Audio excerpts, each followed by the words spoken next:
ইস্যুতে প্রশ্নটা এসেছে এবং আমরা আসলে এই কারণে অনেক বেশি কনসার্ন এই জুলাই গণহত্যার বিচার নিয়ে, কারণ ৭১-এ সংঘটিত যে গণহত্যার বিচার আমরা দেখেছি যে এই বিচার নিয়ে এখনো আসলে প্রশ্ন আসতেছে। তো এটা আমাদের পুরাতন প্রজন্মের দায় যে আমরা ৭১-এর পরে আমরা ৭১-এর গণহত্যার বিচার নিয়ে আসলে সেই বিচারটা নিষ্পন্ন করতে পারিনি, সমাধান করতে পারিনি রাজনৈতিক প্রশ্নগুলো, সেটি যাতে আর পুনরাবৃত্তি না হয় এই কারণে কিন্তু আওয়ামী লীগের বিচার নিয়ে আমরা স্ট্রিক্ট এবং এই বিচারটা আমরা নিষ্পন্ন দেখতে চাই। এবং আমরা মনে করি যে যে যত গণহত্যা হয়েছে ৭১ থেকে শুরু করে বাংলাদেশের সেই সকল গণহত্যার বিচারই আমরা চাই।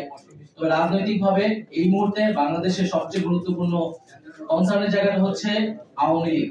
ফলে আওয়ামী লীগের বিচার এবং আওয়ামী লীগের যে নিবন্ধন বাতিল সহ তাকে রাজনৈতিক এবং সাংগঠনিকভাবে কার্যক্রম থেকে বিরত রাখার বিষয়ে সরকার এবং সকল রাজনৈতিক ফ্যাসিবাদ বিরোধী রাজনৈতিক পক্ষগুলোকে আমরা একত্রিত হওয়ার আহ্বান জানাচ্ছি। দ্বিতীয়ত,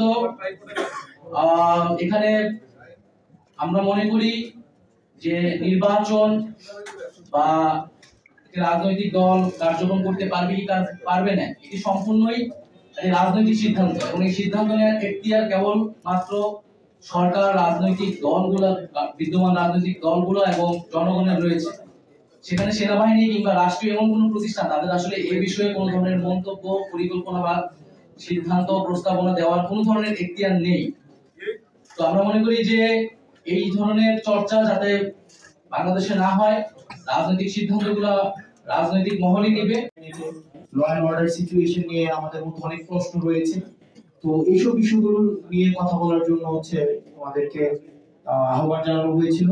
এবং কিছুদিন আগে আপনারা সেনাপ্রধানের একটা বক্তব্য দেখেছেন, যে বক্তব্যকে আমি ব্যক্তিগতভাবে বা আমরা অনেকেই দেশের মধ্যে এটা নিয়ে কথা হয়েছে যে এটাকে রাজনৈতিক পরিমণ্ডলে অসমীচীন হিসাবে ধরা হয়েছে।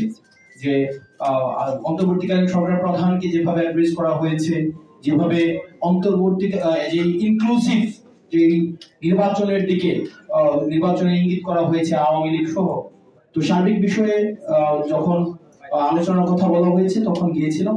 তো এই বিষয়গুলো আলোচনা করা হয়েছে। আমার স্ট্যাটাসে সব বিষয় একদম মানে স্ট্রেট ফরওয়ার্ড, সেখানে স্পষ্ট করা হয়েছে। আর এখানে যেটা বলছেন যে আমি একটু নিরাপত্তার ঝুঁকি অনুভব করছি কিনা, দেখেন ৫ই আগস্টের পূর্বে আমরা জনগণকে, ছাত্র নাগরিককে সাথে নিয়ে আমরা আন্দোলন করেছি। ফেসিবাদ বিরোধী একটা তখন একটা শক্তি ছিল, এজেন্সি ছিল, রাষ্ট্রপক্ষ আমাদের বিরুদ্ধে ছিল। তো তখন আমাদের লড়াই, তো আমরা বারবার বলছি আমাদের লড়াই এখন অব্যাহত রয়েছে। সুতরাং এই বিষয়গুলোকে আমরা যতক্ষণ পর্যন্ত ছাত্র নাগরিক এবং এই ফেসিবাদ বিরোধী ক্রিয়াশীল রাজনৈতিক দলগুলো ঐক্যবদ্ধ রয়েছি, ততক্ষণ পর্যন্ত আমি কোনো নিরাপত্তার ঝুঁকি বা এইসব আমি বোধ করছি না। ধন্যবাদ।